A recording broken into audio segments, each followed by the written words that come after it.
ஆடி மாசம் எப்ப வரும் ஆஃபர் பிரைஸ்ல பொருளை வாங்கலாம்னு நாம் எதிர்பார்த்துக்கிட்டு இருப்போம். அப்படி ஆடி மாசம் வந்து வாங்கின பொருளே நீண்ட பயன் தருமா? தராது, அழிந்து விடும். அற்ப கால பயன் தரக்கூடிய பொருளை குறைந்த விலையில் வாங்க நாம் காட்டும் ஆர்வம், எதிர்பார்ப்பு, ஏன் அழியாத நிலையான அதிக பலன் தரும் பொருளின் மீது, அதிக ஆஃபர் தரும் மாதத்தின் மீது ஏன் ஆர்வம் காட்டுவதில்லை? அப்படி அதிகம் ஆஃபர் தரும் மாதம் எது? அப்படி அழியாத பொருள் எது? பல மடங்கு பலன் தரும் செயல் எது?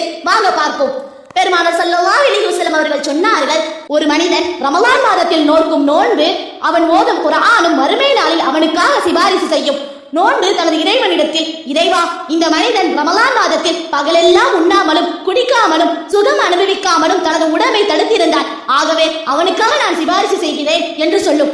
அதுபோல் குர்ஆன் தனது இறைவனிடத்தில், இறைவா, இந்த மனிதன் ரமலான் மாதத்து இரவுகளில் நின்று வணங்கி என்னை ஓதி மகிழ்ந்தான், ஆகவே அவனுக்காக நான் சிபாரிசு செய்கிறேன் என்று சொல்லும்.